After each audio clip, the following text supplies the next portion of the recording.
Hey everyone, welcome to another episode of On the Same Page, Lord Up with Friends. I am joined today by another one of my close friends in the community. They were Sybil on my Death Was Easy campaign. I brought this up actually in preparation. Hold on, I need the full title. They were Adira of House Gourmet, Heir Regent of Denis and Duchess of Seriad in the Empire of Cado, Queen's consort of Avon by the end of the campaign as the marriage was released. Spoil a little bit of a spoiler there. But also they are Crit Award nominated Best D&D player. But Abigail, why don't you go ahead and introduce yourself after I've been done embarrassing you now? Hi, I'm Abigail. That's about it. I think you covered everything and then some. I had to. As soon as I knew you were coming, I was like, they have so much shit I could throw for their intro. So It's so funny. great. So funny. That was extra. I love it though. Why don't you tell everyone where they can find you, what you're doing right now before we get into everything? All right. Well, you can find me under Abigail the Nerd on all the apps, including Threads. And then you can find me on Wednesdays on Dice&Autism's channel playing in New Rollis, and where I play Lunara, who is a changeling moon druid who has problems like everyone else. That's And fair. I think that's it. There's a lot of pre-recorded stuff, but I don't know when it's releasing, so. Oh yeah. But yeah. Thanks for coming on. First, before we really turn it off, I always just ask the same question to start this off. What got you into tabletops? How long have you been playing in general? And then just like, how did that segue into doing like actual plays and being more part of the community and stuff? Yeah, so I started tabletops when I grew up in theater, shocker. And my cousin and I were like brother and sister, and we did theater together a lot. Hmm. And then he recommended after I left theater, he was like, "Hey, do you want to play with my D&D group tonight?" And I was like, yeah, let's just try it. He helped me make my character. The stats that I rolled were insanely good, which I didn't know. I rolled like three sixes, and he was like, that's amazing. And I was like, is that good? I don't know what I'm doing. And we made my Skyrim character pretty much. Um, but I made her a druid and a wood elf druid. And I went to that game and she was a lot lower level than everyone else because they did like I think XP leveling. So she died pretty quickly Mm. by the necromancer they fought. Um and at the end of it I was just kind of like, yeah, I think this is a little too nerdy for me. Just a little too much. Um and I didn't play, but I kept her character sheet because I was like, that was still fun. I got to spend time with my family and try something new. And then one of my friends that I also did theater with, approached me, at like an event we were at, and he was like, "Hey, so I heard you played D&D," and I said, "I did. I played one session." He goes, "Cool. So when are you gonna join my campaign?" And I went, "Oh, right now, I guess." And he's like, cool, we're playing on Saturday. It's going to be at my house. This campaign's been going on for like 7 months, and we just lost a player just moved away. So yeah, make your character level 7. I can help you level up. So I just brought that character, um, and made some of my closest friends with that group, that some of I still play with today. Um, and that the rest is history. Then I started making content in 2020, and because I was bored and I saw TikTok compilations of these really, really cool people Mhm. um on YouTube, and I was like, "Oh, maybe I'll try that. Maybe I'll just do a D&D story time and see what happens." Um and that first video got like 1,000 views, which was like I didn't expect that in any way. And then Mhm. a couple comments were like, oh my gosh, please keep doing this. So I did a couple times and then just kind of ventured off into like messing around. And I made my TikTok the same time as some creators that I became friends with, and they ended up doing some actual plays and invited me. So like Alec, Alec Lockman ended up inviting me into a group called the Heroes of TikTok. That was like a big TikTok collaboration. Hmm. And then that turned into the Worlds Guild, which was like a Twitch channel that had people running games on it. And Son of Asgard had me join To the Skies, which was my first actual play. And I played To the Skies until like a couple months ago when I had to leave for a job. Damn. Um, and so that game is very near and dear to me. But yeah, since then, just joining games that work with my schedule and having lots of fun. Yeah, because now you're a new rollist. I've poached you a few times in games. Um, but yeah, you've been in a lot of stuff. I feel like in the last however long COVID's been, I guess 4 years. It feels longer. 4 years, yeah. That's Because still going. Oh my I gosh. fell in tabletops around COVID, but I went the complete opposite way. I just found a group to play with, and then ended up in a West March for like a very fucking long time. Um, and that's where I met most of my friends. And then I didn't get into AP stuff until much later. And now I feel like it's all I do, but Yeah. because I have to run everything. It feels really daunting to get into actual plays. Like I think I tried for around a year to get into any of them, and then it was basically through knowing someone Yeah, that I was I able to joined get the in. initiative order and then just started running and playing and like a bunch of shit on their channel, like consecutively because there was no one else really volunteered to do games around that time. So I was like, okay, I'll just keep running games. I'll do this. I'm not super new to GM, and I'll just do it on screen for the first time right away. It would be fine. Um, and now I have like two campaigns right now, I think, and playing in two campaigns. So not counting the home games. So it's a lot, but it's fun. It's something that you get into. I feel like so many people got into the community, the space during COVID, and Yeah. luckily that's continued on since now. People have their lives back now, but now it's still just like a very saturated place, and I feel like it's still growing. Yeah. I definitely see it. It goes through like different stages, I think. Yeah. Because like it feels like the early days were really like Dungeons and Dragons. Um and I mean I do love Dungeons and Dragons. Like it is a game. I like games I'm good at.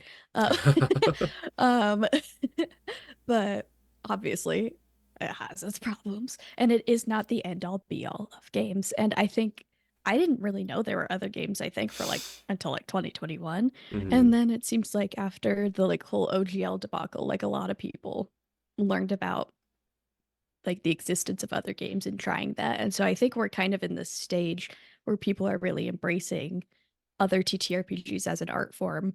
I mean, Hmm. we've seen Godkiller Balance and Godkiller Last Hope, like these beautiful actual plays used as an art form using Connie Chang's system, Godkiller. And that's powered by the Apocalypse, which is a system Hmm. very different from Dungeons and Dragons, but is a very popular system. I love Powered by the Apocalypse It's the games. best. It's my favorite Um, system to run for sure. Because like you can pick up any different module of yeah, it or system of it and easily just run it. yeah, once you learn one, you can learn any of them. Yeah, Like you it's need two d6. yep. You're gonna have a couple stats to add. You might have a couple extra moves. That's the gist of it, and it's Yeah. just all storytelling and everything's narrative based. Yeah, and all your moves are available within your playbook and you are good to go. Anytime you need to reference it, it is right there. Sadly, I feel like that's become that. I feel like that power pod is definitely becoming a default for a lot of people from what I've seen stream Yeah. wise. Yeah, Um, I loved when we did Hero U when we did masks. Oh, that was so fun.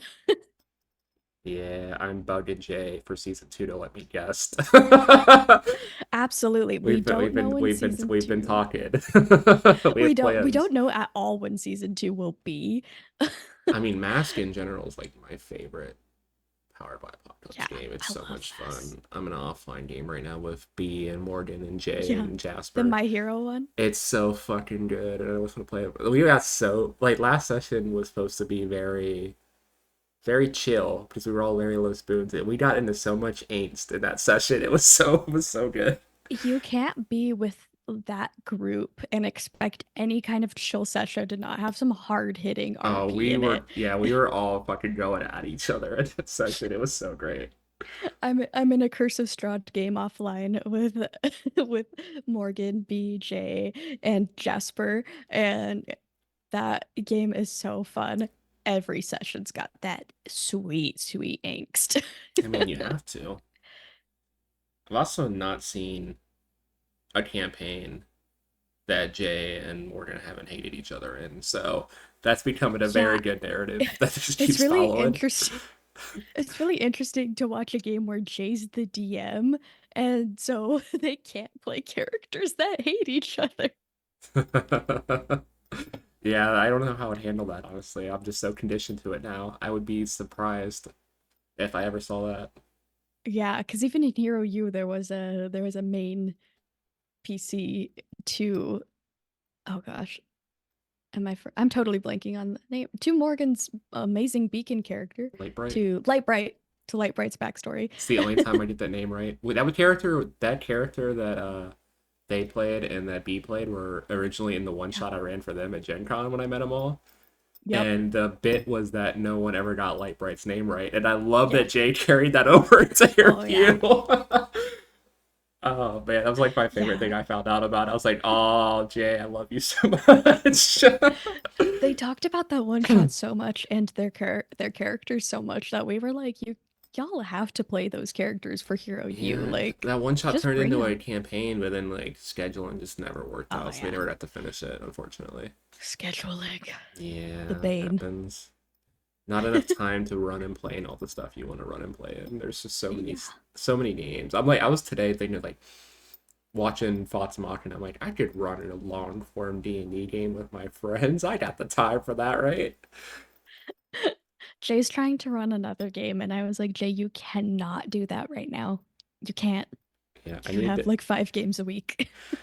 I need to sit down and write a schedule of shit out so I know what I'm doing before I commit to anything else. Me too, because I've got like some short form games. It seems like at the end of the year, short form games really pick up. Well, I feel like that's because the Um, holidays coming up. People don't want to commit to yeah, anything super long around this time of year. yeah. And so I have a couple, and I need to make sure that schedules don't overlap. I double booked yesterday and was on my computer for 12 hours. Yeah.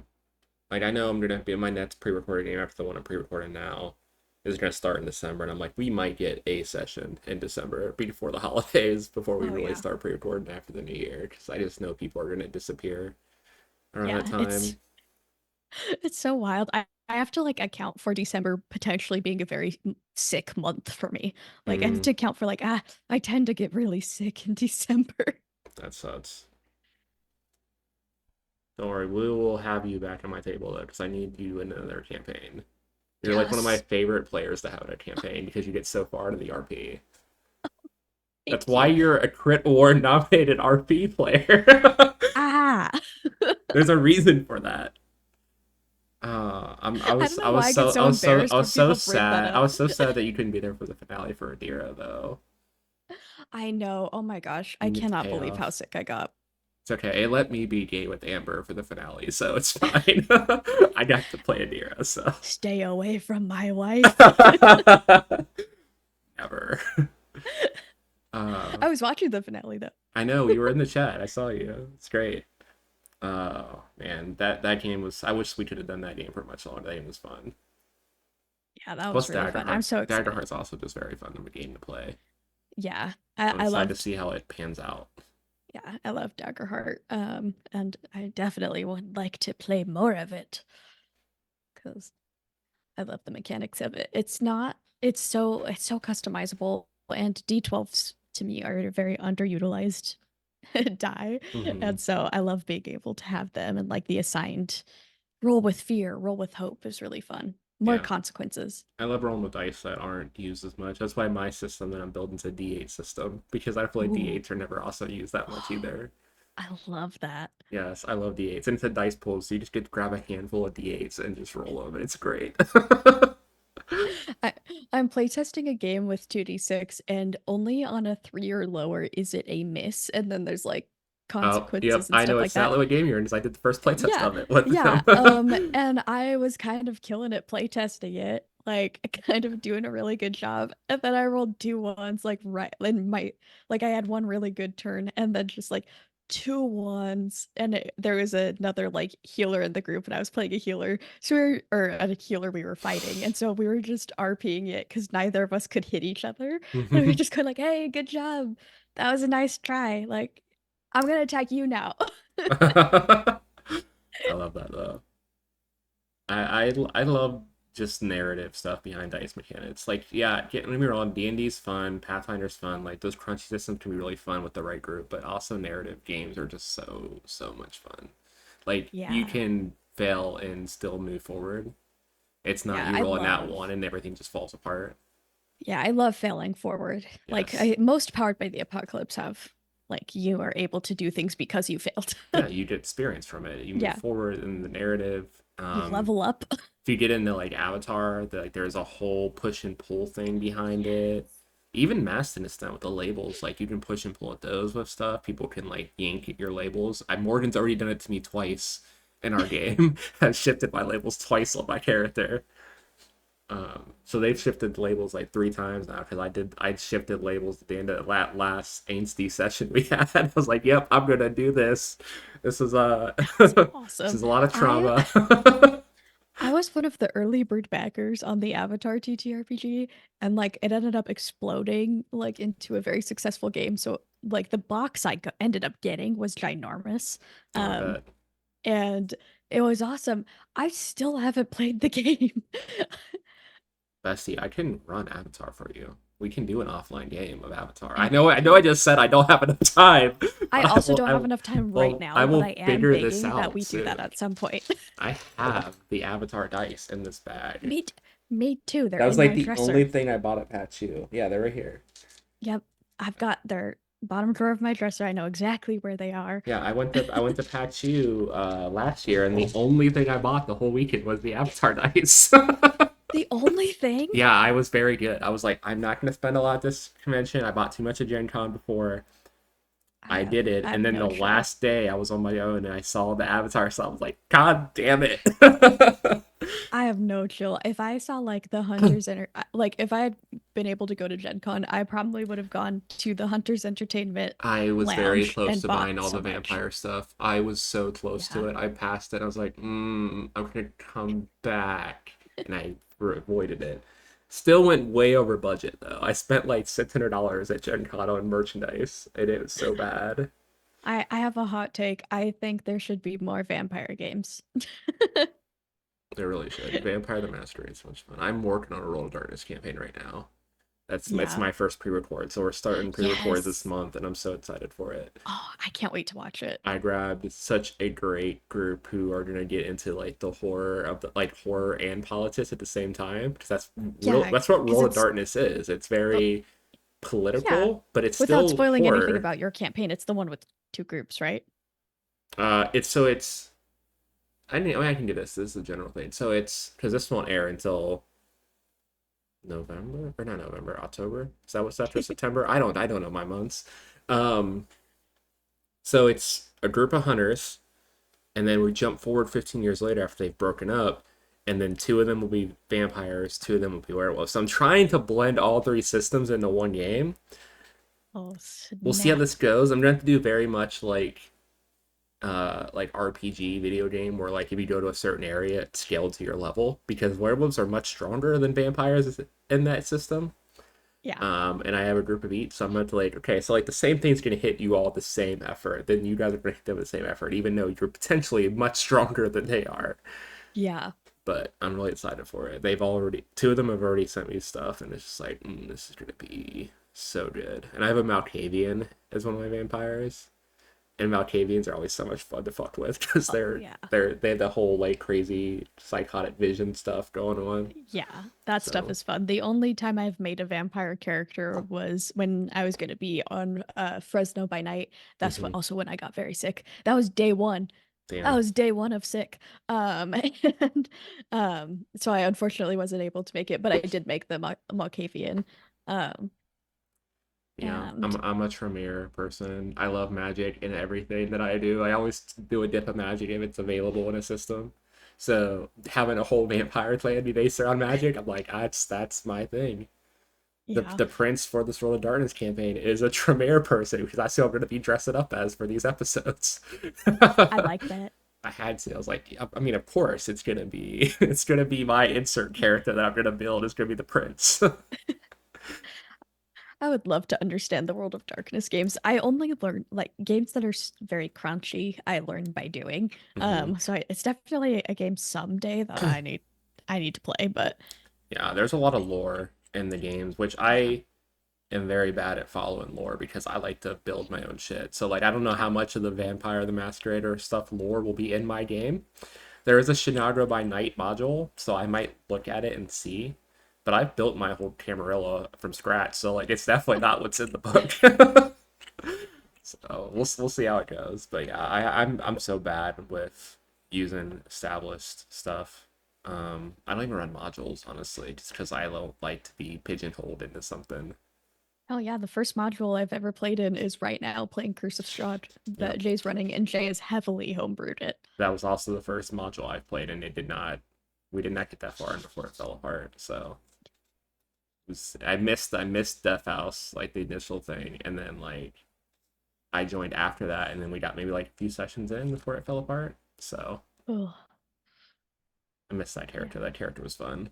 I played a fire genasi, a wild magic sorcerer, love that. and I we had a roll where I surged more. We did the Brennan Lee roll again roll where if you miss, it goes up, and then we had a D10,000 table for my surges. I I love I that. rolled something where like every time I taught for an hour, I would start throwing up a body because it was that was just what was on the table, but it was the perfect thing for Strahd. So my character was so traumatized, and it led to such a good RP moment between me and a friend's character. It was so great. But I was like, oh god damn, this is brutal. Ah, it's brutal. Oof. Yeah, there was an because in World Tree Quest, to the skies, I played a changeling aberrant mind sorcerer, and there came a point where I had switched to wild magic briefly, and the DM was like, "Hey, what if we used this Eldritch Horror wild magic search table?" And then they described some of it, and I was like, "I don't, I don't think I can handle that." So we went with the regular one, but I was like, "Can we not do that one, please?" That's Yeah, horrifying. yeah. There's a lot of different ones out there because I know a lot of people don't like the original one because some of the options could just wipe the party immediately. Yeah. Like the fireball one, just instant. If you get that as a low level wild magic sorcerer, you're just kind of fucked. Yeah. Yeah. So I like that being turned into a potted plant stays pretty consistent across homebrewed ones. I People are mean, like, no, yeah, because it's you can still hilarious. turn into a potted plant. What I want to know is what happens if that pot of planet breaks? Do you die? Or are Well, you just the plant itself? Are you the whole thing? That's the thing. is if you're a I've seen it ruled where you're polymorphed into it. So if the plant breaks, then you just revert back to yourself. That makes sense. Um, but that would also be really funny if you like did that to like a If you just big turn back character to like yourself, Strahd. then you just have someone grab the planet plant and then toss it at the enemy as a weapon, and then you break and you're right next to them. It's perfect. What is it? I think it was XP to level 3 talked about how his party killed Strahd in a couple sessions because Strahd came to them to like troll them like he does. And they set up a trap. They polymorphed him into a sheep, I think, and they put him under a waterfall and kept him there until he died. Damn. I mean, that's what the GM does to think of some bullshit to continue that. Don't let them kill the big bad evil guy in episode in like the beginning of the module. What the fuck? Well, I think that he said like Strahd came back or something like afterwards. Like I was like, Gotcha. Makes ha, sense. surprise, which does make sense, but he was just really angry. Yeah. Yeah, we had such good session for the session 0 for the Roll of Darkness campaign that I'm already like shifting my bad baddie because I'm like, I have something that I could hit them with that'll be very tragic now, I think. Oh, excellent. I That's want the to, yeah, best. I want to make my goal as a GM is to make every player at my table cry at least once. Yeah, it's So it's important. gonna happen. I made Jet and Halloween cry for the Death is Easy finale, so it was Yeah. great. During the little epilogue, they both were crying, so it was perfect. You haven't made me cry yet. I mean, I will. Don't I'm actually worry. very, very hard to make cry in a game. Fun Well, fact. cool. Well, I just gotta get you in a longer game because I haven't had a I game know. consistently with it yet. I I know. need time to build up on it. I know, and so much of it was I my mean, I fault was that I had to throwing miss so much sessions. trauma at Adira. You just weren't there for all of it. At the fallback of it, I could have probably got you. Don't worry. I'll Good make you stuff. cry. I'll get you in like an Avatar game, and I'll make you cry in that. Okay. But Deal. I it's a think that sounds it's a good. promise. I got you. Promise. I didn't cry during Alice's missing yesterday. Damn. We got the bad ending too. Everyone else was crying, not me. I mean, to be fair, I cry at the drop of a hat now. HRT will do that to you. Anything makes me cry. I I feel like cry I'm in always on the verge of it. yeah, I cry in real life a lot, like a lot, because I am an emotional crier. I will happy Mm-hmm. cry, angry cry, Yep. sad cry. But just in games, I think I've just separated myself from the characters so much. Mm-hmm. The last time the last time I cried in game was when it actually wasn't that long ago. Mm-hmm. It was in my home game, like in person, and some accidental character bleed happened, which I've never had character bleed happen. And so when my character was crying, I realized I also was crying, and I was like, hmm, I need to evaluate this later. And I love that realized, for you. oh, because something very like tragic had happened at home, and then I didn't Mm, process it and went to D&D, and something thematically very similar unexpectedly happened in that game that I can yeah. typically handle. And I was just like, oh, I see what happened. And that happened to me in a session once. I was in a Monster Hearts game. Um, and that day some shit had happened before game. And then I had like a very emotional scene with someone. Yeah. And I was fully sobbing like afterward. I had to turn my mic off and was just like head down on the desk, just sobbing. It was so bad. And that Yeah, was and that's before hormones. So that was just baseline testosterone crying. yeah, and that's it's something I try to avoid because I'm not good at character bleed is something I want to avoid. Hmm. But yeah, that was definitely something. But I'm close enough with my friends and the DM to be like, sorry, I didn't expect that, and I will make sure that doesn't happen again. But I made sure to hear. I traumatize my players so much when I GM that when I play, I try to make characters with a lot of stuff to pick at because I want you to make me cry. oh yeah. Oh yeah. Oh man, I do have some pretty tragic characters. So I made Cecilia, who's my reborn sorcerer, Hmm. who like she's got a lot of stuff. It's a very, very tragic backstory. And it was during that game that this happened. And I made her based on like the concept of grief and moving on.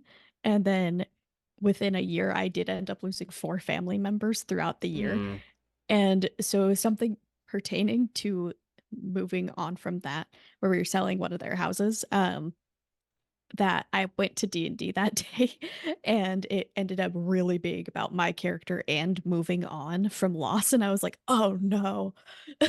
damn. It's kinda Yeah. cathartic, though. I mean, the amount of characters that I played before I came out as trans that were very feminine and very transcoded. Even like my very first character I ever played was the most feminine looking man I've ever seen in my life. I'll send you the character art after this. Yeah, it's there were signs, bestie, for years. Oh, yeah. I would uh, really like there are some studies because I'm a I got a psych degree. hmm. There are some studies with Dungeons and Dragons about exploring um and living out because escapism is Yeah. living out your fantasies. Um and a lot of people do it subconsciously. So then they find out something about themselves like years later that Hmm. they can track in their D&D characters or their TTRPG characters. And it's actually why they're working on you being able to be certified to run Dungeons and Dragons in group therapy. That's amazing. Oh yeah, it's cool. I'm excited to see where that goes. Yeah, I mean, I feel like everyone puts a little bit of themselves into their characters to begin Oh with, yeah. and then when you have trauma, that also gets added into the character a little bit, and you work out shit you weren't expecting to work out. Yeah. And it's unfortunate that like the fact is I don't know what the word. I think it's it's so sad that like, every adult is Hmm. traumatized in some way.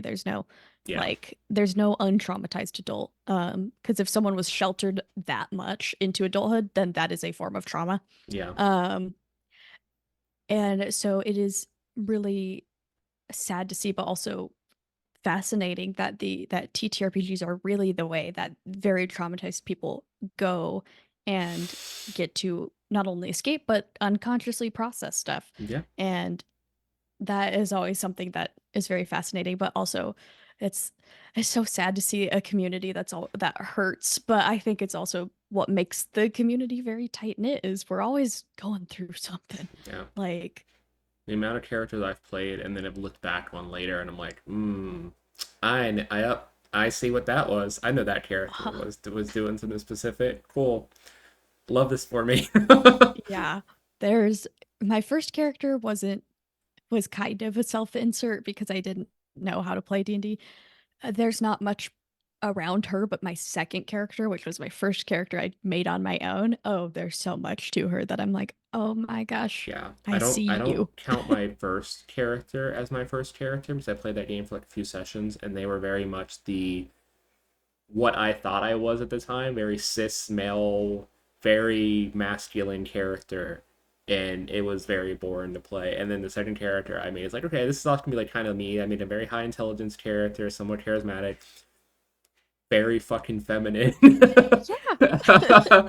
And very open, like with their sexuality and like who they were and stuff. And I played through some trauma with that character for sure, of trying to do Oh yeah. everything that they could do. They were very like, I will handle it type situation. It's like, oh, so that character was my people pleasing. Cool. Yep. Yep. It's great. That was the one who had to have a solution for everything. I love that for me. But yeah, there I could sit here all day and go through the trauma of all my characters that I've looked at now, and I'm like, I know. I've got like my three main D&D characters as like Hero Forge minis on my oh, I desk, love and it's that. just like I could just hold like when you want to just hold your D&D character in your hand, like I need to it's make more just of like mine as minis. That'd be dope. I have one that was for a game I ran in real life with some people. So I made me and my ex minis of our characters. So I had a DM PC because they were all very new to D&D. And it's just this little. You'll like this. It was a reborn character, because you play those a lot. okay, I okay. played a reborn. I played a reborn orc character for like a Strahd S game. It was great. That's awesome. I need to clarify. I've only played Reborns twice. Uh Okay. huh. Sure. They're once for a one shot if that counts. Um, which I don't think it does, so twice. It's I just fine. played them very close together, and then when we found out more about Cecilia's backstory recently, I was like, "Oh, uh-oh. Her backstory actually is so similar to this other character I'm playing." Oops. It happens. People have their types. I have one friend that I've run like 6 or 7 games from, and they always made somewhat the same character. And every time I play with them, and I'm like, you just have a type. It's fine. You like the stupid character with the big mouth who likes to run into trouble. We get it. We love that for you. No, I mean, I didn't make so Cecilia was the typical reborn, like no memories and Hmm. stuff like that. So I didn't know a lot of stuff because the DM was like, "Do you want to know her backstory and we could work together on it, or do you want to not know?" And I was like, "I would love to not know." Um, and I've started playing Felicity, this reborn character in Curse of Strahd, who does have her memories, and because she in the campaign she didn't die, like she's a reborn in a different way, um, which I can't say because spoilers to the group. Um, but her backstory is one that like I wrote out and actually wrote out in like a lot of detail. And then the DM for this other campaign gave me Cecilia's backstory, and I was like, oh, uh-oh, so Love that similar. for you. Oh, it's so That's so great though. funny. But yeah, well, I think it's time to switch tracks here and move over to the lore dump portion of our show. So why don't you tell everyone that you're going to tell them about today and then go for it? Ooh, okay. Um, well, I'm going to talk about Critical Role, which I know is TTRPG related, but it is a form of entertainment. You don't really get totally in, like you don't play D&D with the cast and stuff like that. So it's a little different. And I personally really like Critical Role. You can see I've got all their Vox Machina Funko Pops. That's a signed Dorian poster by Robbie Damon. Um, so I love that I for you. very much love what? I said I love that for you. Oh my gosh, it was amazing. It was the most random thing I've ever done. He was at that actually is a funny story, and since it pertains to Critical Role, I'm gonna tell it. Um, I was at school, which was in Phoenix, and I lived on campus, and I wasn't doing much because it was the day after my niece was born, and I was moping because I couldn't be there. Mhm. Um, and then I saw on like Robbie Damon's story, he posted like running through a line of people and said he was in Phoenix. And I was like, hang on. So I looked it up, and it was him and a couple more anime dub voice actors were signing things at like a collectibles store. Mhm. And I looked it up, and I had, if I didn't run into traffic, I would maybe which in Phoenix is impossible. Yeah. I would maybe get there on time before they closed. And I didn't want to be that person. Um, and I was like, well, you know what? Let's just try. Let's just try it. Because the worst that can happen is it's a no. And I still finally left campus. So let's just do this.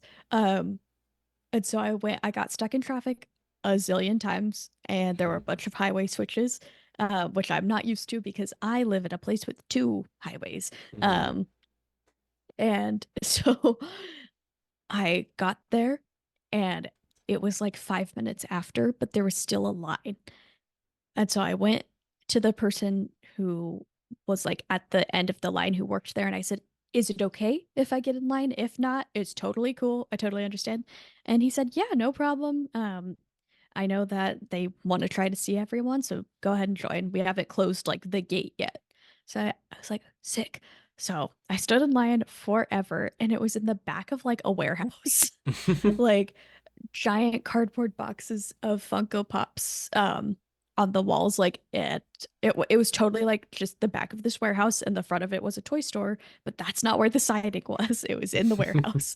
um and so yeah, I waited. I was in a Critical Role shirt. Everyone was in anime shirts because it was an anime signing. Yeah. I just wanted to meet Robbie David. um and so I get there, and there was one Dorian poster available. So I got that. Um, and he was like, "You're a Critical Role fan? I haven't met anyone who's Critical Role fan today."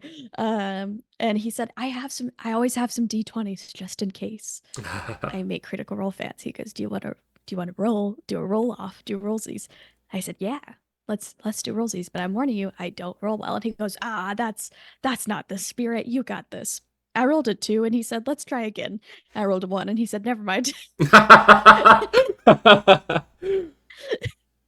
He said, never mind. And I paid to get a picture with him, and he was gonna do like, the like just like around the desk, just like some pictures. And he goes, hey, since you're a critter, do you want to do the princess Carrie picture? Because that's a thing of Dorian, like Princess Carrie's Laudna Mhm. at like early in the game, and it like became a thing where Laudna cosplayers, he would typically offer to do like a Princess Carrie picture with them, which was very sweet. And I was like, are you sure?" And she was like, "Yeah, let's do it." And that was very fun because there actually ended up being people behind me in line. Mhm. Um, and he did stay like 2 hours over to see everyone, which is amazing. And everyone was like, it's kind of that story that doesn't sound real, where it's like everyone clapped. People in that line clapped because they were like, "What's happening?" They're like, "What's going on?" They didn't have any But yeah, that context at was all. I think it's yeah, insane that you were the only critter there, though. That's crazy. yeah, I was the only one there. I explained what Critical Role was to the person I made friends with in line in Hmm. front of me. And he was like, "That sounds really cool. I might check it out." I was like, "You can if you want, no pressure." Um, That's a lot. it's a it's a ton. I told him it's a ton. I said Campaign 1 has more content than The Yeah, Simpsons. it's like Eh, starting One Piece. which I am still on like Yeah. episode 60 of about 12, 1,300 episodes. Yeah. It's so funny when people tell me to start One Piece, I'm like, that seems intimidating. I'm only doing it because one of my best friends is super into it. Like I like the show, but I'm only trying to get through a bit because of them. I'm literally such a hypocrite. Like people are like, start One Piece, and I'm like, that sounds really intimidating. I am caught up on every campaign. I've seen every one shot. I've seen every mini campaign of Critical Role. So total hypocrite on that end. I do need to get into One Piece. To be fair, One Piece is a little quicker because the episodes are like 20 minutes if you skip through the Yeah, intro and the end credits. So yeah, it's not too bad, but yeah, that's not bad at all. it's still a lot of content. I think it still takes like I think they said it can take like 3 to 4 months to like watch it all if you watch it straight through. So I know. I need to watch it. I do. There's no excuse. yeah, I have a very long list of content I still need to consume, but I don't have the Same. time or energy to watch it. The amount of times I'll rewatch something over watching something new, bad. Same. I'm getting into like the Ninja Turtles, and my friends really want me to watch Rise, and Rise is like 2 seasons. And they've been trying to get me to watch Rise for a year, and I'm like, I know I need to watch it. Like genuinely, I need to watch Rise. I still have not watched I Rise. still haven't finished season 1 of Arcane, and it comes Well, out in you've got like time. 2 months, right? Yeah, I still I like the would recommend. last 2 or 3 episodes. I might have to just rewatch it because Yeah, probably. it's been a I'm bit. gonna rewatch it. The amount of people that told me, especially with my red hair, that I need to cosplay V, and I am like, I'm down, but I do need to finish the show at some point Yeah, first. finish the show and then cosplay Vi. I think because of how popular the show is, there's so many more like cosplay resources for Yeah, Vi and Jinx now. yeah. Everyone knows. So many people do Vi and Jeans. I mean, I have like a few friends that do Vi and Jeans. B's done Oh yeah. V, Yep. and Natalie's done Jeans because Yeah. they were at the first Gen Con I went to last year. Yep. Um, Jasper did Jinx a long time ago mm, because makes sense. they showed me the wig recently. I was like, you did Jinx? When? I just love it since like since we're talking about Critical Role, all my friends do Vox Machina cosplays. No one does Pike, so now that I'm like hyper fixated Yeah. on Pike, I mean obviously I'm going for the cleric main. Um, I can cosplay that and be like slot in the group without anyone else already having a Pike cosplay. I know. Yeah, there's Scanlan and Veth I would love to do. Yeah, you have to do Both, Scanlan, and then we all have to go to a con together so we can all have like the full cast. I yeah. told Jay to The do Grog. I just I don't want to wear a wig. So I'm like, yeah, Scanlan and Veth I can do. Uh, but I also like making a femme Scanlan cosplay. I have an idea for it and I know I can't buy it. I would have to make it and I have no skills. I mean, between all of us, we have because B and Morgan do a keyleth and facts together, Yeah, and then Jet has done Percy before, yeah, and then if me and you do the gnomes, and we can get Jay to do Grog, we only Grog. need vets, and then we'll have the full set. Yeah. Oh, Vex. Vex is also one on my list. I would love to do a Vex cosplay someday. Mm-hmm. That'd be dope. But that one, I feel like my hair's not. Well, my hair's thick. It just doesn't style well for like a side braid for No, that's fair. for Vex. I could grow it out a little longer, but I desperately need a haircut. It needs to go. Yeah, I'm still slowly growing mine out. I cleaned mine up yesterday and got re-dyed, but It I'm looks so good. it's taken so long to grow. It needs to be longer. Honestly, Uh, the medicine I'm on for my autoimmune right now, I'm on it for like 2 months. It's making my hair grow mm, like a lot, and it's too much. damn. But yes, Critical Role. We know you're Critical. not there like your story. You can continue. Yes. Yeah, I don't know really when I started watching Critical Role. I think it was Mhm. because my home game kept making jokes pertaining to it, and I was sick of not getting the jokes. That's And then fair. I think once I got into it much deeper than them. So then if I made a joke, they'd be like, "What are you talking about?" Um, but I sped through campaign one. I think I just had it on constantly because it was Hmm. like a hyperfixation. And then campaign two, I caught up while campaign two was going on. Hmm. Um, and have kept up with it since. I've gotten behind a few times on campaign three, but like tried to catch up to the best of my abilities. Um, what what I'm really enjoying about campaign 3 is the way that like Matt's been letting other people take the DM's chair. Yeah. And I think that is really cool. Some of the very toxic and loud people in the fandom hate it. Which I to Yeah. that I say, stop it. Yeah, their fandom can be a lot. Yes, it is a fandom. I pretty much participate with like supporting the fan artists. Hmm. And that's about it. Like, and I've met critters in the wild by like wearing a Critical Role shirt or seeing someone else wearing a Critical Role shirt. And like those interactions are awesome. It's online interactions that typically end up not being great. Yeah. Um, and so there's only 3 fandoms I've had to delete videos on or just turn off comments for. Oh, well, 4, because now it's Has Been Hotel, Skyrim, Star Wars, shock. And then Critical Role. Yeah, those all made sense to me. Yep. Yeah, Yeah. people are just gross on the internet.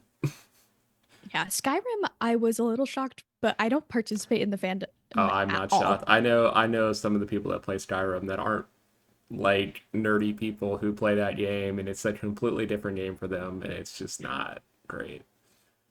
There was, well, I think it was a video making a joke about downloading a mod to kill the Blades because I didn't want to kill Alduin. Hmm. Or Parthenax, wrong one. They're gonna get me. And, and then people in the comments started fighting over that decision, and I was just like, "That's the point. The point is, it's a morally gray decision, no matter what you do." Yeah, S- you're trying to oh, pigeonhole into killing into doing it because they yeah, won't back down. yeah, and that if you want to 100% the game, you have to kill Parthenax. I don't ever want to 100% the game, so I'm not gonna kill Parthenax. Yeah, I killed him once and felt so bad about it and reloaded. Yep. Yep. I think I killed him the first time I played the game because it was my first, I call it my first big girl game. Because I had only played like Nintendo Hmm. owned games pretty much. And I got Skyrim on the Switch. And that's when I became like really invested in like, oh, games can have stories and Hmm. stuff like that. And so I did kill Parthenax and I was like, wait, that made me feel really bad. Yeah. I don't want to do that. The amount of times I try to do evil playthroughs and then always back out of it. I'm too much of a people pleaser to be mean to people, even on video games. I love the Dark Brotherhood quest line though. I love The Dark it. Brotherhood of Pressplay is good. That one didn't bother me as much because you don't really get to know the targets too much before you kill them all. So it's just kind of there. Yeah.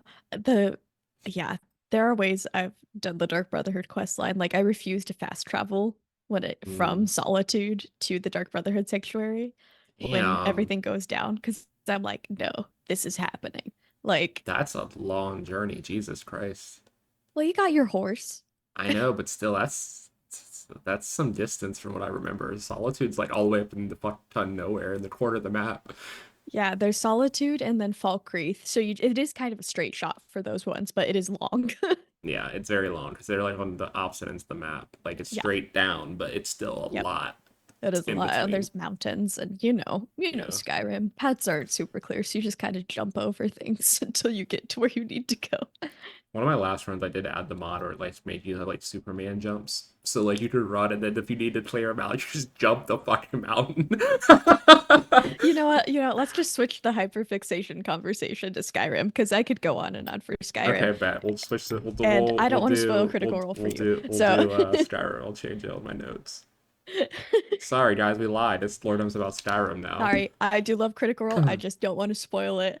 And some of the main talking points are for things that happen in it. Um, That is fair. uh, But yeah, I don't think I Skyrim. ever did even close to 100% playthrough in Skyrim because like Oh, I got close. world games like that are so hard for me at points because like I want to do everything and then I get decision paralysis. I'm like, I don't know what to do next. That's why I've never finished Inquisition yet either before Velgar's coming out. Like, because it's not linear like the first two games Yeah. were.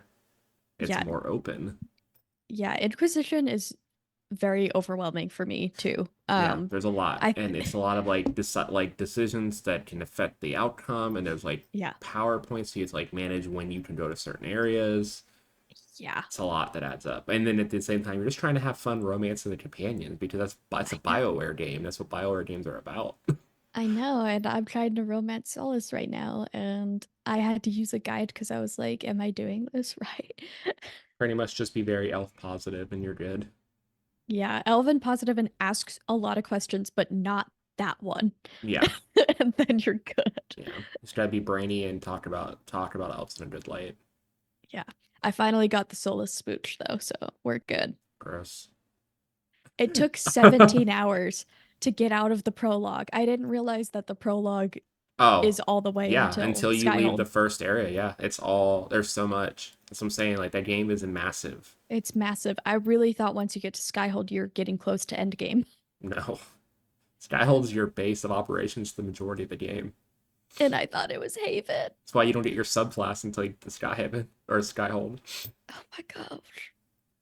Yeah, it's very great. That's why I'm glad for the new one they're going back to a linear story. Like sure, there's a little bit of open inspiration, but it's gonna point you along the way. That's I much more appreciate my that. speed. I think that works for the story they're trying to tell for I mean, Veilguard that's too, why the because second game I think this is just becoming now video games in general, but this is I think fine. so, just video games. But this is why the second games for Dragon Age and Mass Effect were my favorites of the series because yeah, there was some inspiration, but it was still pretty linear what you had to do, so Yeah. it made it I easier.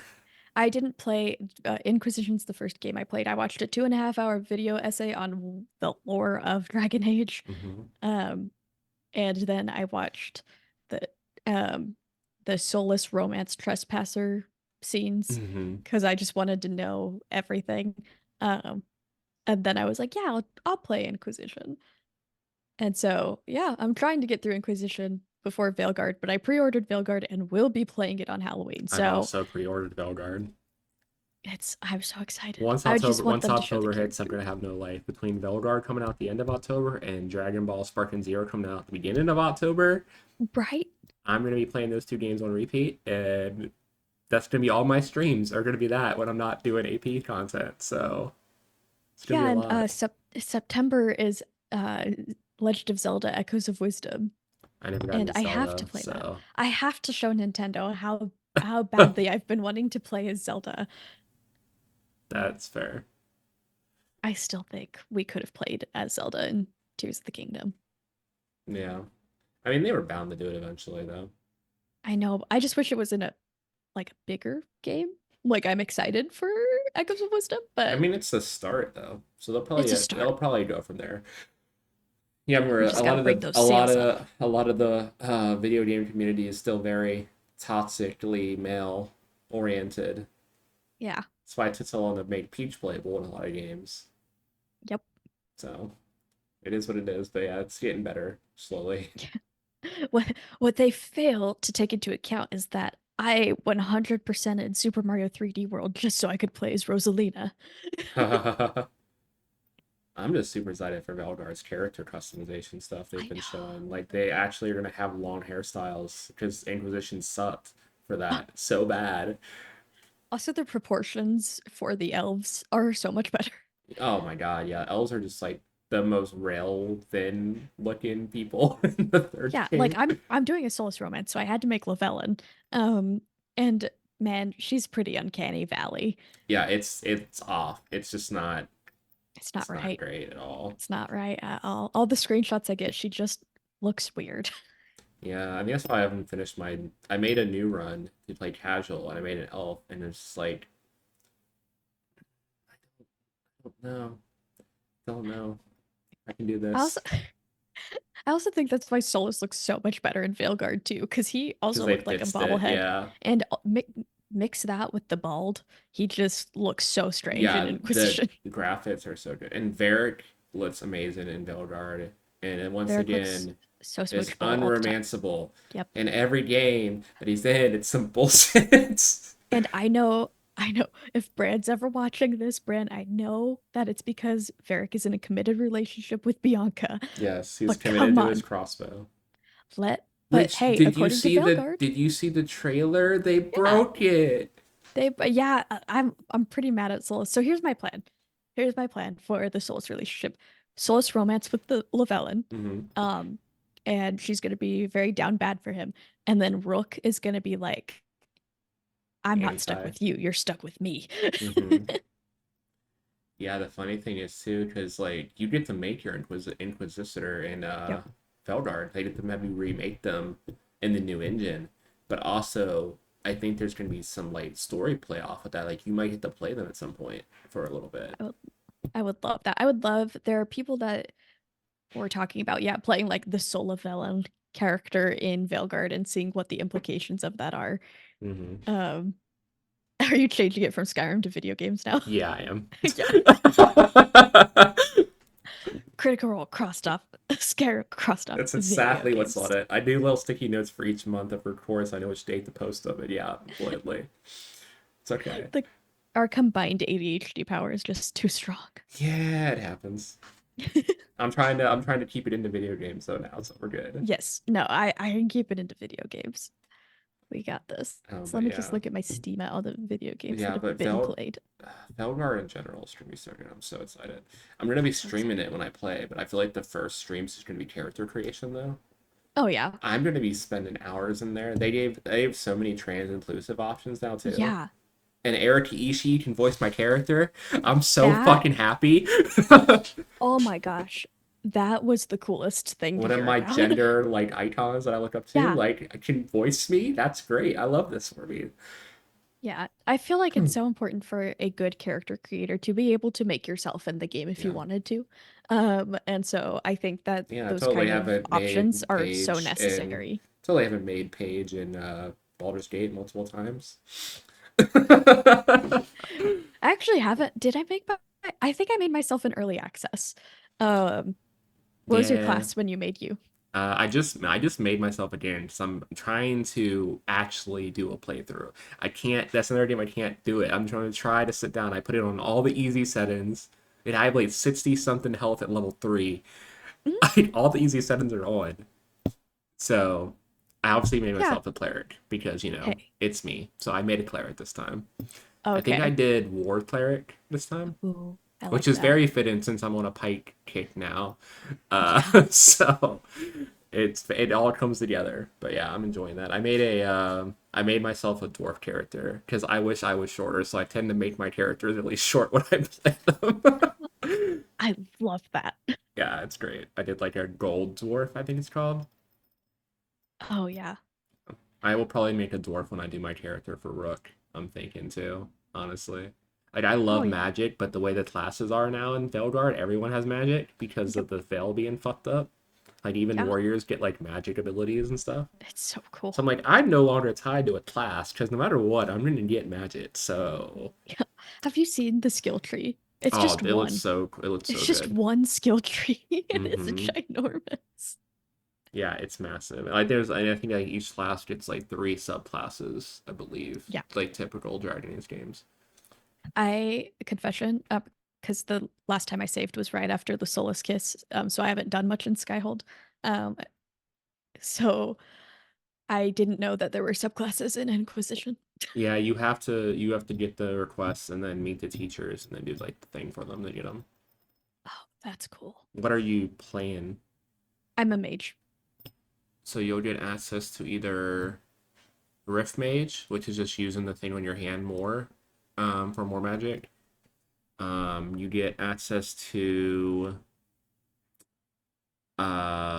forget what it's called, like the abbreviation is EK, but it's what Is it Evoker or? no, it's like an Eldritch Knight almost, the way it's built. Oh, You get like a charge counter when you use magic, and then you get this giant sword, like very like lightsaber s that you can just use while the charge is up. It's OP as fuck. Like literally, all you do is just build your charges up and just keep spamming the sword because it's gross. that's probably what I have to do. I'm really bad at combat and And then I think the Inquisition. last So one's like an elemental one. I don't really remember.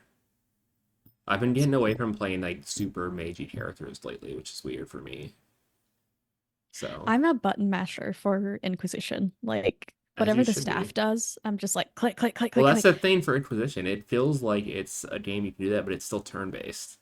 Like it's hidden in the way it is presented, but it's Yeah. still turn based like the first two. So like you can button smash. It's still gonna take a second between casts because it's not set that way. Which is why I'm glad Veilguard's combat's more free flowing. It's more like Mass Effect. They literally even switched it to three companions. They're introducing prime and indetonating abilities, which was literally all what Mass Effect was about. Like they're literally streamlining their combat to be more like that because the combat in Mass Effect is definitely much better than it was in the early Dragon Age games. I need to play Mass Effect whenever they have a sale on like the bundle again. I'll have Yes, to buy play it. Mass Effect, you'll love it. And they remastered the first game in the Legendary Bundle, so like it looks Yeah. cleaner now. But the Uh, story is I need so to do it. deep, and you have so many romance options in that game. Yes. I was already gonna romance Harden in the new Dragon Age game. I found Yeah. out she's played by the same voice actress who does Liara in Mass Effect, and Liara Hey. is my baby. So I'm like, this locks it in. Harden romance the first playthrough. That's I'm making awesome. a dwarf for my first playthrough, so I'll have a little dwarf romance. It'll be great. We're both so tiny and cute. Look, there so Davrin and Lucanus and Imric. I would like to romance all three. I'm not familiar with the names yet, but also the elf girl. I want to romance her on a different Oh, is playthrough. that The Balara? Veil Jumper one. Balara. Yeah, she looks adorable. I love her energy Yeah. already, and I don't She's even know cute. her I'm yet. 100% sure she's gonna betray us. I mean, I'm 100% probably gonna make 7 playthroughs so I can romance each Yeah. one of the companions. Let's be Yeah. So honest, here's but so Lucanus is the mage killer, and I want to play an enemies to lovers with that. Um, and then so I'll prob that will probably be my first run. Davrin is the Grey Warden with the Griffin, Mhm, and I I I want to romance him so bad. And then Imric is the Grey Fox Necromancer with the mhm. Matthew Mercer skeleton. Love that. I need them all. I mean, you have to just romance every character. Like that's how you play video games, right? I don't think I'll have the time to do 7 run-throughs. You just have to make time. Sorry, you're not allowed to have a life anymore after this game drops. I'm sorry to inform you. And then I have to do Baldur's Gate again because they're fixing Will's romance in patch 7. Hmm. And I have a game with a Will romance that I've put on pause until they fix his romance. I was really set on romance in Shadowheart because I love her, but I think for my playthrough that I'm gonna get through to actually finish this gonna be a Karlach romance because I'm realizing me and Shadowheart have too much shared trauma. You're like, like, sorry, I like can't. this is just me slightly, and I don't love it. Like this is calling me out too much. I don't think I can play Shadowheart's character playthrough. She's so relatable when she has the biggest crisis of faith ever, and the first thing she does is get a haircut. And What do you think I did last year when everything happened? Abigail, what did I do? What did did I you get do? bangs? I got a haircut and dyed my hair red. It's so relatable. And then she's like, "Is it bad?" And it's like, "No, it looks actually so much better." Yeah. So, like I said, I don't know if I'm gonna romance her in this playthrough. I'm probably gonna get through. Romance Carla, because I there's a probably cute will. romance scene where you guys get to go on a date. I love Karlach, so I probably will. That was my original person I got into before I played, started getting into Shadowheart, and then realized that I was just romancing myself. Oh Plus, man. Karlach has one of the steamiest scenes too that I saw. I got leaked where she just literally picks you up, and I'm like, Yeah. okay, yep, that hits something very specific for me. I'm definitely gonna do that. I want to do a Carlac origin run and romance Will. That'd be cool. I think they're very cute I together. did think about doing an origin run with Shadowheart because it's just me and just romancing Karlach as Shadowheart, I or just romance Lizelle. Go full enemies to lovers with oh yeah. Lizelle. I started a Lae'zel origin run. I think I'm in Act 2 with it. Mm-hmm. And just something I never considered is like when you're such a low level, you get Lae'zel Mm-hmm. for help in combat. So I was like, what happens if you're playing as Lae'zel? And there's another Githyanki character that is only there for when you do a Lae'zel origin run, Huh. and he helps you throughout combat, and then he dies in the crash. I love that. That's hilarious. Yeah, it's a pretty OP fight because you have two Githyanki fighters, That and makes then you have sense. Shadowheart. Yeah. Yeah, I just did my run of the ship again. I've played that ship mission so many fucking So many times. times. So many times. Um, but I wiped everything. I killed both the player and the guy took Yep. his sword Yep. because everything was turned on easy this time. So I was just beating the shit out of them. I was just having everyone else run forward, and my character was just beating the crap out of the two of them. I always make sure that Shadowheart prepares command, and then I will just do this save spamming um The Mind Flayer to always make does him fail. more damage to him than he does to the Mind Flayer, so I always just target the Mind Flayer because he won't hit you until after.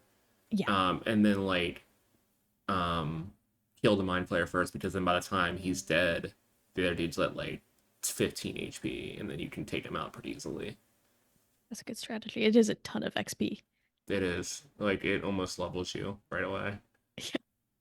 But yeah, I don't even know where I left off on that. I think I just did.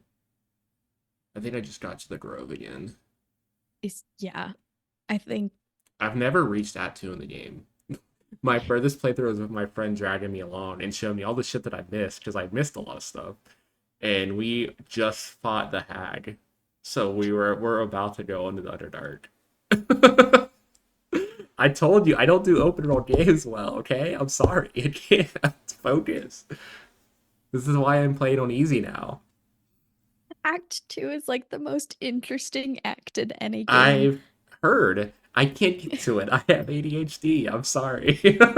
The only thing Act 2 takes like practice to master because there's like you have to do things in certain orders a lot or characters die. Yeah, I hate that kind of stuff. Yeah, that's what I don't like about Act 2 is especially there's the tieflings have to be saved again. If you do not save them before you do this, then they all die. Um, so there's a lot of stuff. And then another one of the tieflings goes off on his own. You gotta go get him or he's gonna die. Like, Yeah, I'll probably have a walkthrough up when I get to that point. I'm just playing through everything I've played through so far and trying to get back to where I was on my duo playthrough. I need yeah, to see I bug guess my they're friend into playing our duo, our twins again, which I think we're also restarting them yeah. because we finally fixed the mod so we can play as the races we originally want to do. We want to do an Asimar run. Yes. So we might just scrap these characters and start over. So Yeah, well, patch 7 is gonna have mod support, and that's gonna make everything so much easier, yeah, like, because 5e to mod. spells was broke forever, and then you Yeah. had to go. I had to switch my mods to Vortex to even make it work again. Yeah, and multiplayer with mods is so difficult. Yeah, because you have to match up like literally Yep. one for one, and it's annoying when you have to switch off after. Yeah. So I honestly don't try to do too many mods. I just have the gift basket mod for all the stuff, Yeah, I love that. and then I have 5e spells, the race one, and I think some like ease of life one, like I have the carry weight off, and Oh, yeah. the easy barter and stuff like that. Like stuff is very like, life use stuff. Yeah, I ended up deleting the mods that I had because they just weren't working. I'll try them again when mod support's open, but I had the Horns of Faerun, I think they were called. Mhm. Um, and so there was like more horn customization options. And Faces of Faerun, Yeah. which was like those tabs that look really hot. I'll get to use those when I do my ASMR run with my friend because I'm playing a dwarf, so I don't get options to any of the stuff because dwarves do not get a lot of character option. It took me forever to go through the basket to find clothes that actually work for the dwarf's model to use that I like the look of. I So don't like that. If you're gonna make a game or a mod, it should work with all the options, but I do also understand that modding is a lot of work yeah. for free. Some of the stuff works. It's just you have to go through a ton of shit to find the outfits that actually fit. Yeah. So, but that's what it is. I could never mod a game because I don't know enough to even barely do any of the basic computer stuff half the time. I know. When people have heard how many hours I've played in Skyrim and the fact that it's not modded because I played on the Switch, they're like, "What?" That's insane. To be fair, I didn't play Skyrim modded. As I played it Skyrim on the Xbox. I didn't play it modded until they came out with the Legendary Edition, where it had the mods built into the Xbox, where you could download mods. Yeah, on the PlayStation, I did put some of the mods that were built into it on Hmm. it, but I don't have that PlayStation anymore, so. Yeah, I'm not ever gonna get back into Skyrim because I know that would consume my life again, and I don't need that right now. I am Yeah, busy enough as it is. I love that game. That game is so addicting. It is my favorite video game. Should run a Skyrim tabletop game at some point. Please. I I feel like want I know enough lore. I can run a really good game. it adapts to 5e pretty I'm well. trying to think where I would set it. Skyrim. No, I mean like where and when, like kind of setting wise. I in the one shot I was gonna do, it was the premise was the Dragonborn, like Hmm. it was set after the game and like how people stereotypically play the Dragonborn, where they're inexplicably the leader of everything. Yeah, Um, it's and like it the was the fallout of thieves. that. Yeah, it was the Thieves Guild being abandoned by their leader, and they're like, "What do we do? Like the Dragonborn's been running around, like we haven't seen I do him, love that in like Skyrim that you can literally just by the end of it be in charge of everything in the fucking everything." game. Yep, Like you run the Dragonborn Order, you can run the Thieves Guild, the Assassins Guild, you can be the you're the fucking Archmage. college, the Archmage. Like I love how though? I love being the Archmage as a stealth archer. Yes. Yeah, you don't have to be a magic build to do the Archmage. You could literally not touch magic at all and just play the storyline and you become the Archmage. Nope. Because Anytime I nothing play the game, I'm most fit for the Thieves Guild and the Dark Brotherhood. I always have to do magic, so I usually always have magic. Even when I'm doing a melee build, I at least take conjuration and then that's my weapons instead of the weapons. So no matter what, I always have a touch of magic in my characters. I Which is found a why I can do a warrior playthrough in Belgard, because they have magic now. there's like a hack, like or I guess a bug on getting your destruction to 100 super easily.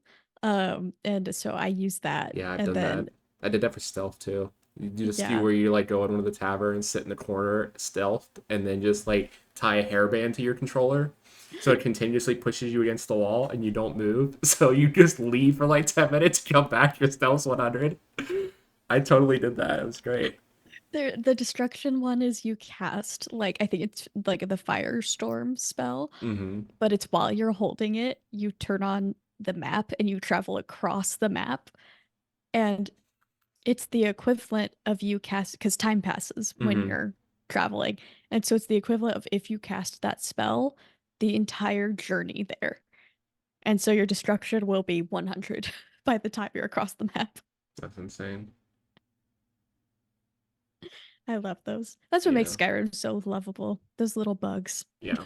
I mean, it's been around so long because we're never getting Elder Scrolls 6 at this point.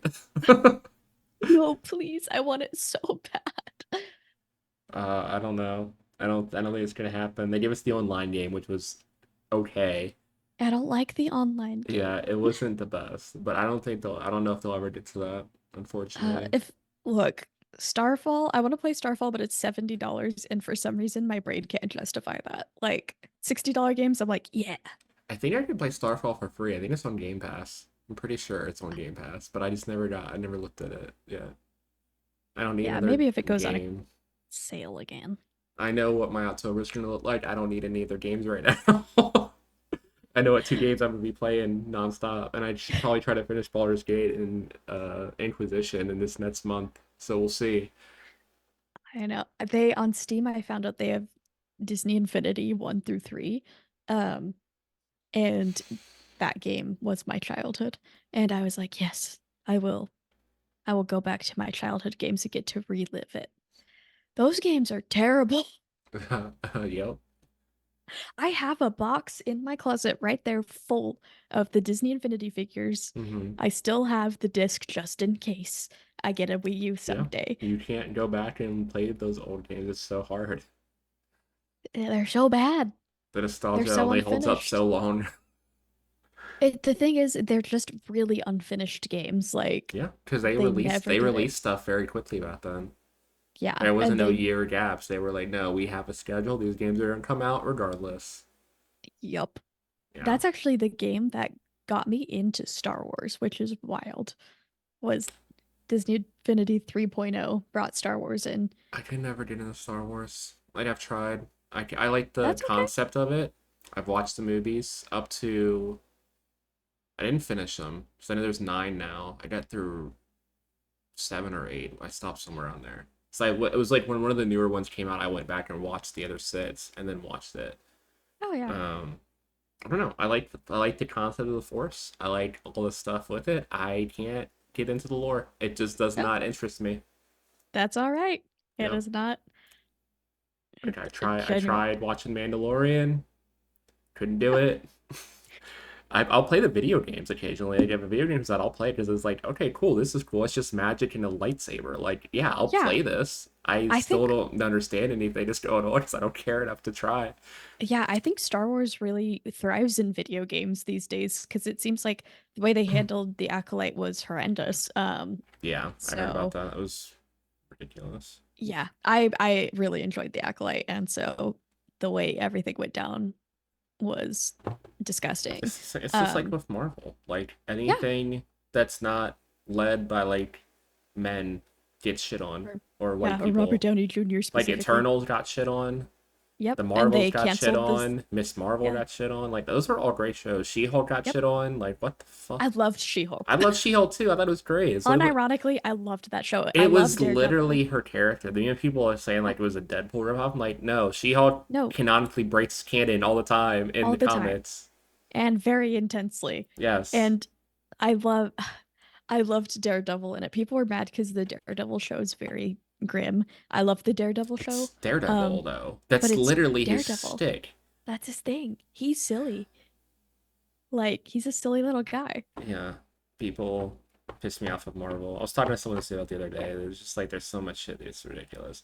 And now they're bringing back Robert Downey Jr. to like appease so many people in the fandom. And it's just like I don't. Yeah, and I love you're. the. It's someone who being Romani is literally central to the Yep. character. It's a major part. It is Doctor Doom. Like that The is the only way I could see this working is if it's a variant and it's Tony and it Stark. It has still to be doesn't. Tony Stark. If Yep. he is Victor Von Doom, then no. And And the I could see them doing it as a variant because I think there's a couple versions of Tony Stark in the comics that was Doctor Doom. that is there is a version that is basically a what if, and Mm-hmm. I think it Doctor Doom and I and Tony Stark I think switch bodies. I think it's like Freaky Friday style, if that's my understanding. Mm-hmm. But the coolest thing they could have done if they were bringing back Robert Downey Jr. is the super. I think it's superior. Is it Superior. superior? Yeah, it's Superior superior. Iron Man. That would have been amazing.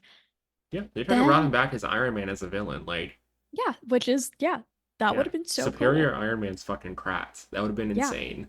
that would have been so But cool. I Like feel like they're gonna do it as a variant of like a universe where they lost, and this is what he became. And yeah, I don't know. which they could have done with Superior Iron Man without casting Robert Downey Jr. as a Romani character. Yeah, because Iron Man had so much trauma about like being responsible for everything. Even though Cap and him were in charge, it was like he took everything on, which is why he Yeah. sacrificed himself at the end of that phase. But Yeah, it's so wild. It's like, hey, remember when Into the Spider-Verse was like a super unique thing because it had multiversal elements to it? well, yeah, I mean, I think people knew it was gonna happen with Marvel though, because once you get to Secret Wars, you kind of can't escape it. Yeah, that's true. We'll see. I really enjoy Marvel and the MCU, but lately I kept up with it Yeah, I for keep so up with long it and to then an I extent. stopped. I still need to watch season 2 of Loki, even though I know what happens, because people can't avoid spoilers for a I day. know. I had so I many know. spoilers of I Deadpool, love and it. I only waited a week to watch it. Like, I was so upset. Um, but I'm excited for Agatha All Alone. I'm so Yeah, ready for that one I'm that excited for. witchy stuff during Halloween season. I'm so And pumped. it's got musical elements. And Like the that's gonna be so cast, fun. fucking Kitty from that '70s show's in it, and then you have Patty uh LuPone. yeah, Fatty LeBode, and then you have I forget this. There's this other character from their sitcom I watch is in it, and then Aubrey Plaza, of course. Like It's gonna be fun. I'm so pumped for this. It's gonna be I'm great. pumped. I don't think I've been that pumped for something since WandaVision. Yeah, that's Like fair. yeah. WandaVision was Before we my turn fave. this into video games Yeah, and Marvel, I yeah. think we are to get stuff in I think place. so. I'm just gonna probably title this the ADHD episode because I think we so. talked about a lot of Yeah, stuff, everything. but it's fine. It happens. I need to get better at keeping track of my own show. It's fine, guys. You learned a lot today. Um, I'm so sorry. it's okay. But yes, anyway, thanks for coming on the show. Tell everyone where they can find you again. This will air in the first Monday of October, so if there's anything you want to plug around that time, you can. But yeah, go for it. Yeah, well, I'm Abigail the Nerd. You can find me under Abigail the Nerd on all socials. Um, at the time of release, I do believe this will be still just Dice and Autism's new release, where I'm playing Lunara. By that point, I think we're back to the main campaign, so Oh we yeah. will see. That's probably when we're doing Lunara's backstory arc, which I'm Mm, nervous and excited for. hell yeah. Excited for you. Thank you. But yeah, thanks for joining me. Abigail's Thank you for socials will having me. be in all the descriptions on all the places here on Spotify, YouTube, Twitch, and Podbean. So wherever you're listening to it, you can see their socials and follow them as you should if you're not already doing so. But yeah, until next time, we'll see you guys later.